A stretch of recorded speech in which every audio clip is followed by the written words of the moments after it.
Assalomu alaykum, kanalimizning kuzatuvchilar va mehmonlari, kanalimizga xush kelibsiz.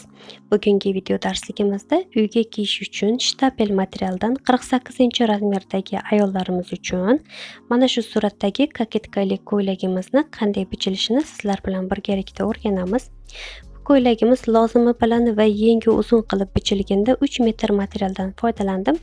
Ko'ylagimizni koketkasini andazasini tayyorlab olishdan boshlaymiz. Andazamizni xuddi primo ko'ylagimizni qanday bitsak o'shanday qilib bitishimiz kerak. Mana yelka kengligimizni 2 ga bo'lib chok qaqib berganimizda 21 sm, ochilishni kengligi 9 va uzunligini 18 sm qilib belgilab oldik. Yelkamizni qiyaligini esa 3 sm qiyalikda to'g'ri qilib chizib olamiz. Endi mana shu joydan koketkamizni uzunligini o'lchaymiz. Bizda 25 sm uzunlikda hosil bo'ldi. Koketkamizni ikkinchi tarafidan ham 25 sm ni o'lchab, to'g'ri chiziq tortib olishimiz kerak.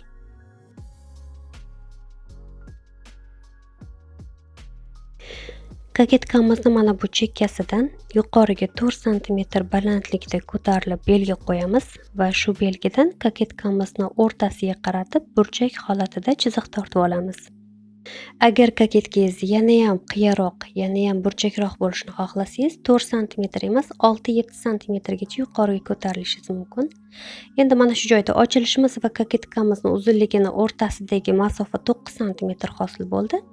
Chekkadan ham 9 sm ni o'lchab, to'g'ri chiziq bilan mana ikkinchi chizig'imizni ham chizib oldik. Yelkamizdan qo'ltiq o'yindimizni o'lchaymiz 22 sm. Ya'ni orqa kengligimizni, yelka kengligimizni 2 ga bo'lib chok qaqib berganimizda kelib chiqadi bu uzunlik. 22 sm ni o'lchab belgi qildik va oldi ochilishimizni chizig'ini davom ettirib qo'yamiz. Mana shu joyda e'tibor bering. Mana shu joyning kengligi 9 sm edi. Mana bu joyning kengligini 8 sm qilishingiz kerak. Xohlasangiz 8 sm emas, 9 sm qilib bichishingiz ham mumkin. Ochilishingizni kengligi biroz kengroq bo'lib chiqadi shunda. Kesib olamiz.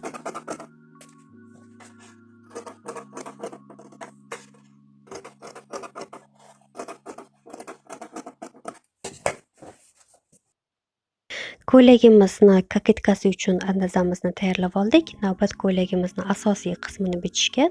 Ko'ylagimizni bichishni orqa tarafidan boshlaymiz. Ko'ylagimizni orqa tarafi oddiy primoy qilib bichiladi. Materialimizni 2 ga buklab, ochiq tomonidan umumiy uzunligimizga 5 sm chok haqqi berib belgilab olamiz.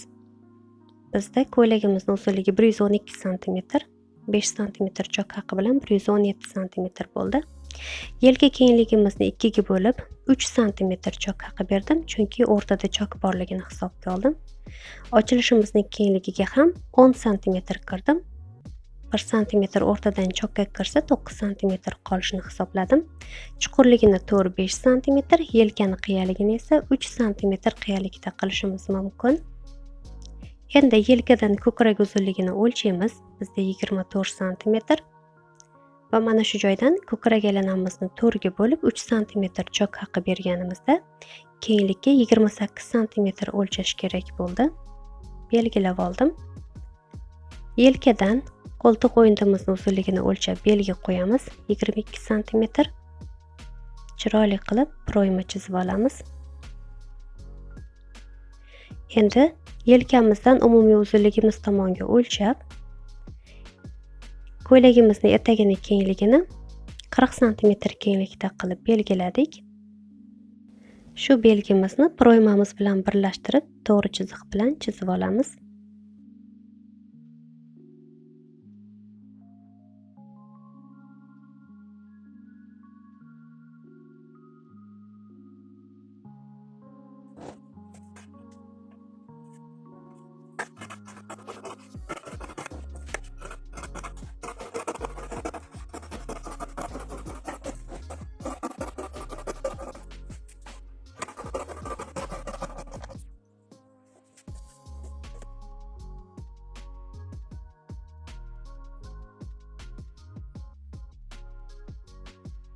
Ko'ylagimizni orqa tarafini bichib nihoyasiga yetkazdik. Navbat ko'ylagimizni oldi koketkasini pastki qismiga, ya'ni zborkali tarafini bichib olishga.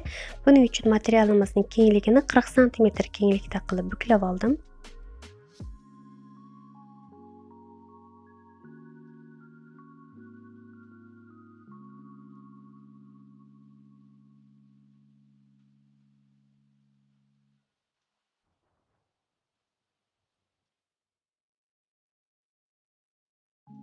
Avvaldan bichib tayyorlab olgan andazamizni ko'ylagimizni mana bu buklangan tomoniga mana shu holatda qo'yishimiz kerak. Mana shu burchakka e'tibor bering. Ko'ylagingizni, ya'ni materialingizni qirrasiga mana shu burchak to'g'ri kelishi kerak. Va koketkamizni pastki qismiga belgi qo'yamiz. Mana shu joydan proymamiz uzunligini 22 qilib o'lchaganimizda mana bu joyning kengligi 5 sm hosil bo'ldi. Bu haqda biroz keyinroq tushuntirib o'taman. Endi ko'ylagimizni mana bu chekkasidan proymamiz, ya'ni hozirgina topgan 5 sm-mizni o'lchaymiz. Ozgina mana shu joyga qo'ltiq o'yinida chizib olamiz, yarim oy qilib. Endi koketkamizni mana bu joydagi belgisini oralig'i 6 sm hosil bo'ldi. Shu chizig'imizni qo'ltiq o'yindimiz bilan tutashtirib chizib qo'yamiz.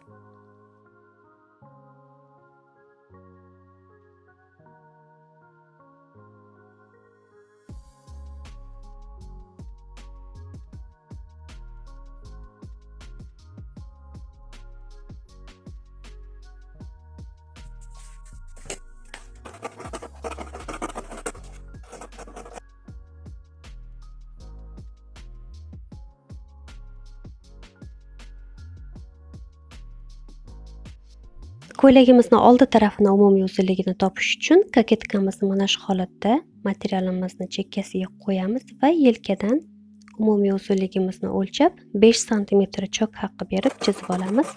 Shu chizig'imiz bo'ylab kesib chiqamiz.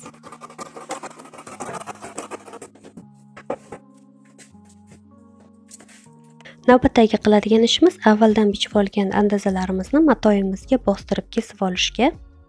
Buning uchun mana andazamizni mana shunday qilib materialimizga qo'yamiz va hamma tomoniga 1-1,5 sm dan chok haqqi berib kesib chiqamiz. Eslatib o'taman, andazalarimizni har biridan 2 qavatdan bichib olishimiz kerak.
Mana ko'ylagimizni oldi tarafini bichib tayyorlab oldik. Tikilgandan keyin taxminan qaysi ko'rinishga kelishini sizga ko'rsatib o'taman. Mana bu ko'ylagimizning oldidagi koketkasi. Mana bu esa ko'ylagimizning pastdagi qopi, ya'ni sborkali tarafi. Mana shunday qilib ko'ylagimizga tikib chiqishimiz kerak. Tikilish jarayonini kelasi videoroliklarimizda ko'rishingiz mumkin. Navbat ko'ylagimiz uchun yeng bichib olishga materialimizning kengligini 22 sm, ya'ni qo'ltiq o'yindimizning uzunligi bilan teng qilib taxlab oldim. Mana shu joydan 4 sm ozgina zborka tushadigan qilib o'lchadim. Va qo'ltiq o'yindimizning uzunligini mana shunday qilib materialimizning qirrasiga 22 sm ni o'lchab, o'rtasini belgilab, yuqoriga 1 sm, pastga 1 sm qilib mana shu shaklni chizdim. Yengimizning umumiy uzunligiga 2 sm chok haqqi berdim va yengimizning uchini kengligini 15 sm kenglikda qilib o'lchadim. Keyinroq mana shu joyga rezinka qo'shib tikamiz.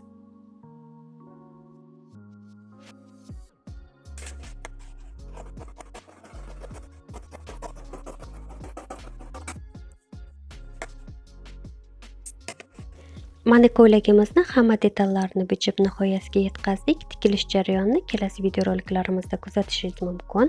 O'ylaymanki, bugungi videorolik ham siz uchun foydali bo'ldi. Bizni kuzatishda, like bosishda, fikr-mulohazalaringizni kommentariyda qoldirishda davom eting. Hammangiz Allohga omonat bo'ling.